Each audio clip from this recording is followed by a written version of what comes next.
السلام علیکم ویورز، میں نازشہ آپ کے ساتھ ہوں۔ آج میں آپ کے ساتھ شیئر کروں گی حضرت ادریس علیہ السلام اور ملک الموت کی دوستی اور ان کی ملک الموت سے کیسے دوستی ہوئی اور کس طرح وہ جنت میں داخل ہوئے، میں آپ کے ساتھ شیئر کرتی ہوں۔ حضرت ادریس کا نام ان کے پڑھانے کی کثرت کے سبب ان کو یہ لقب عطا کیا گیا اور علم نجوم میں آپ کے معجزات میں سے ہیں۔ آپ زمین پر عبادت کرتے اور آپ کو فرشتے آسمان پر لے جاتے۔ اللہ تعالیٰ نے فرمایا، قرآن کریم میں ارشاد خداوندی ہے، اور یاد کرو کتاب میں ادریس کو کہ وہ تھا سچا نبی۔ آپ ہر روز کپڑے سیا کرتے تھے اور کپڑوں کی سلائی کے دوران آپ اللہ کی تسبیح بیان کرتے رہتے۔ آپ جس کے بھی کپڑے سیتے ان سے کبھی بھی سلائی کی اجرت نہ لیا کرتے تھے۔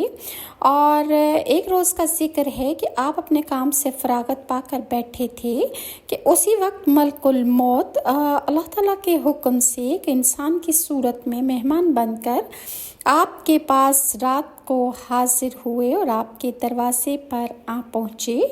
حضرت ادریس علیہ السلام چونکہ روزہ دار تھے اور آپ روزانہ روزہ رکھتے، جب شام ہوتی تو افطار کرتے وقت کھانا آپ کے لیے بہشت سے آیا کرتا تھا اور جس قدر جی چاہتا آپ کھا لیتے، باقی کھانا بہشت میں واپس چلا جایا کرتا تھا۔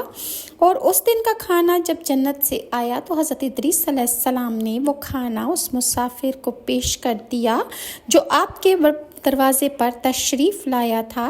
مسافر نے اس میں سے کچھ بھی نہ کھایا اور وہ ہر قدم پر عبادت ہی کرتا جا رہا تھا۔ حضرت ادریس نے ان کا یہ حال دیکھ کر بہت حیران ہوئے کہ آخر یہ کون شخص ہے۔ جب صبح ہوئی تو حضرت ادریس نے ان سے کہا کہ اے مسافر، آپ میرے ساتھ چل کر خدا کی قدرت صحرا میں جا کر دیکھیں۔ تب دونوں بزرگ گھر سے میدان کی طرف نکلے۔ جاتے جاتے راستے میں انہیں ایک گیہوں کا کھیت نظر آیا۔ حضرت ملک الموت نے کہا، چلو اس کھیت میں سے چند خوشے گیہوں کے لے کر ہم تم دونوں مل کر کھاتے ہیں۔ حضرت ادریس نے فرمایا کہ عجب ہے کہ تو نے گزشتہ رات کو جو حلال کھانا تھا اس میں سے کچھ بھی نہ کھایا اور اب حرام کھانا چاہتا ہے۔ پھر وہاں سے دونوں بزرگ ایک دوسرے باغ میں جا پہنچے۔ وہاں بھی انگور دیکھ کر حضرت اسرائیل علیہ السلام نے کھانے کا ارادہ کیا تو حضرت ادریس نے فرمایا کہ یہ کسی غیر کی ملک ہے اور تم اس میں سے حرام کھانا چاہتے ہو۔ پھر جاتے جاتے راستے میں حضرت اسرائیل علیہ السلام کو ایک بکری دکھائی دی اور انہوں نے چاہا کہ وہ اس بکری کو کھا جائیں تو حضرت ادریس نے کہا کہ بیگانی بکری کو ذبح کرنا یا کھانا ممنوع ہے، اسی لیے میں تمہیں ایسا ہرگز نہیں کرنے دوں گا۔ اسی طرح 3 روز تک دونوں مل کر باتیں کرتے رہے اور سفر کرتے رہے، جبکہ ادریس علیہ السلام نے معلوم کیا کہ یہ کون شخص ہے اور بنی آدم سے یہ شخص معلوم نہیں ہوتا۔ تب حضرت ادریس نے فرمایا کہ خدا واسطے تم مجھے یہ تو بتا دو کہ آخر تم ہو کون؟ اس نے عرض کیا کہ میں اسرائیل علیہ السلام ہوں۔ تب حضرت ادریس نے فرمایا، بھائی کیا سب کی مخلوقات کی جان تم ہی قبض کرتے ہو؟ تو ملک الموت نے کہا کہ ہاں۔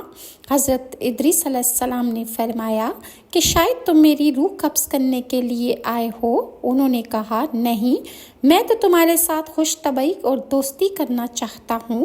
حضرت ادریس نے کہا کہ آج 3 دن سے تو میرے ساتھ ہے، اس عرصے میں بھی تو نے کسی کی جان قبض کی ہے؟ وہ بولے، قرآن میں کریم میں ارشاد ہے، فرشتے نے کہا کہ کل جان قبض کرنا ہمارے ہاتھ میں ایسا ہے جیسا تمہارے دونوں ہاتھ کے نیچے روٹی رکھی ہوئی ہے، یعنی جس کی اجل یا آخری وقت آ جاتا ہے، اللہ تعالیٰ کے حکم سے میں ہاتھ بڑھا کر اس کی جان قبض کر لیتا ہوں۔ اور بولا، اے ادریس، میں چاہتا ہوں کہ تیرے ساتھ رشتہ داری کروں، تیرے ساتھ دوستی کا ہاتھ بڑھاؤں۔ حضرت ادریس نے ارشاد فرمایا کہ میں تیرے ساتھ رشتہ برادری تب کروں گا کہ تلخی جان کی ایک بار تو مجھ کو چکھا دے کہ موت کا مزہ کیسا ہوتا ہے اور موت کی تلخی کیا چیز ہے، تاکہ خوف اور عبرت مجھے زیادہ ہو اور پھر میں اپنے اللہ تعالیٰ اور خالق کی عبادت زیادہ دل سے اور خوش دلی سے کر سکوں۔ ملک الموت نے کہا کہ اللہ کی رضا کے بغیر میں کسی کی جان قبض نہیں کر سکتا۔ تب حضرت ادریس علیہ السلام نے اللہ تعالیٰ کی درگاہ میں عرض کیا اور حکم ہوا کہ حضرت ادریس کی جان قبض کر لو، تو انہوں نے حضرت ادریس کی جان قبض کر لی۔ پھر ملک الموت نے خدا کی درگاہ میں دعا کی، پھر اللہ تعالیٰ نے ان کو زندہ کر دیا اور حضرت ادریس علیہ السلام نے اٹھ کر ملک الموت کو اپنی گود میں لے لیا۔ دونوں نے آپس میں دوستی کا رشتہ قائم کر لیا۔ پھر ملک الموت نے حضرت ادریس سے پوچھا، اے بھائی، جان کی تلخی یا جان نکلنے کی تکلیف تمہیں کیسی لگی؟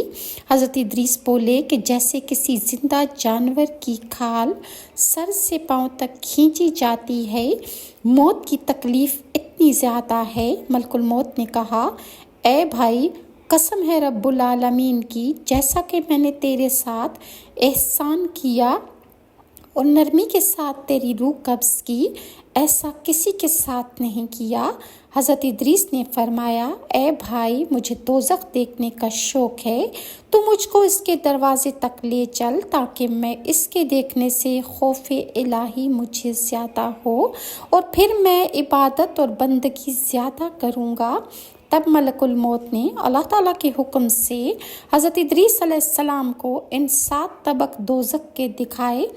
پھر حضرت ادریس بولے، اے بھائی، مجھ کو بہشت دیکھنے کی بھی بہت تمنا ہے کہ اسے دیکھ کر میں خوشی حاصل کروں گا اور میں اللہ تعالیٰ کی زیادہ ہی دل سے عبادت کروں گا۔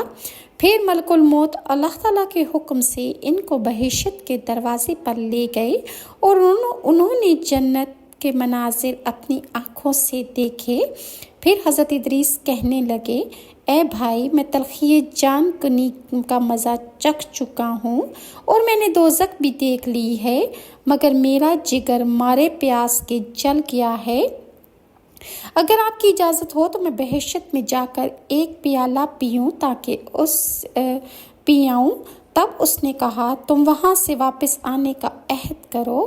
پیاس کی شدت سے حضرت ادریس علیہ السلام نے واپس آنے کا وعدہ کیا کہ میں واپس آ جاؤں گا، اور اللہ تعالیٰ کے حکم سے اپنے جوتے نالین درخت طوبہ کے نیچے چھوڑ کر حضرت ادریس علیہ السلام بہشت میں داخل ہو گئے، کیونکہ انہوں نے باہر آنے کا وعدہ کیا تھا اور نالین کو بھی درخت طوبہ کے نیچے چھوڑ آئے اور بہشت سے باہر نکل کر اپنی نالین کو لے کر بہشت میں جا کر درخت پر جا بیٹھے۔ کچھ دیر کے بعد ملک الموت نے ان کو آواز دی کہ اے بھائی، دیر مت کرو۔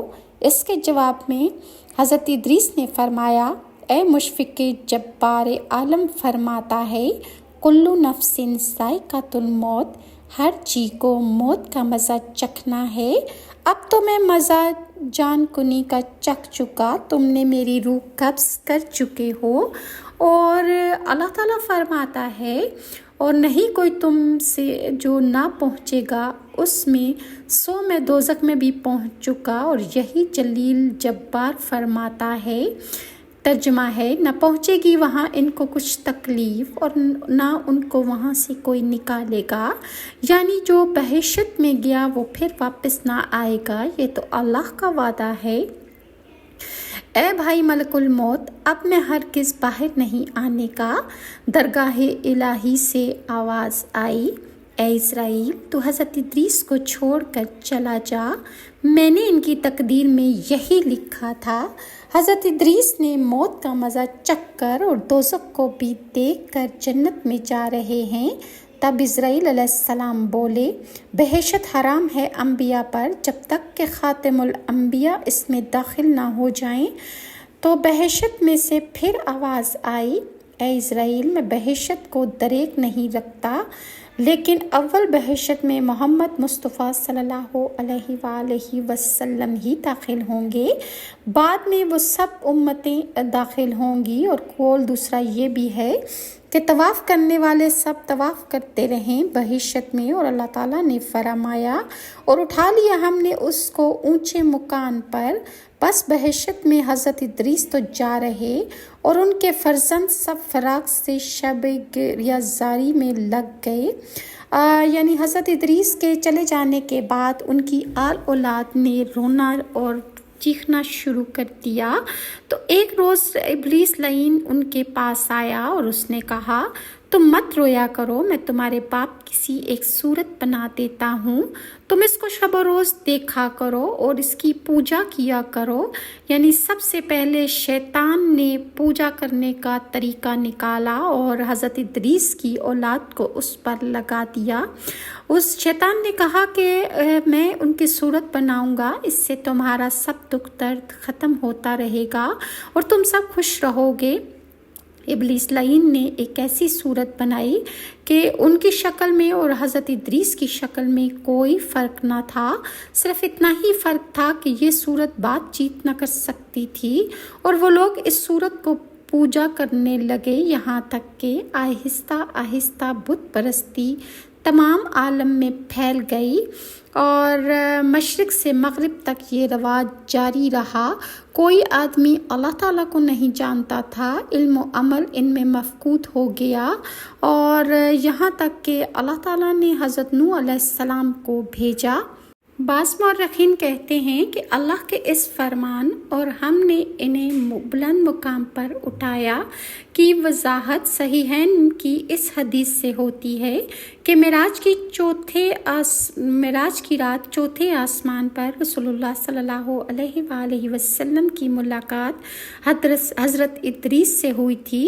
حضرت ابن عباس نے حضرت کعب سے اللہ تعالیٰ کے اس فرمان کے متعلق دریافت کیا تو انہوں نے جواب دیا کہ اللہ تعالیٰ نے ادریس کی طرف وحی کی تھی کہ تمام اولاد آدم کے اعمال کے برابر میں تمہارے اعمال آسمان کی طرف اٹھاتا ہوں، ممکن ہے اس وقت کی اولاد آدم مراد ہو۔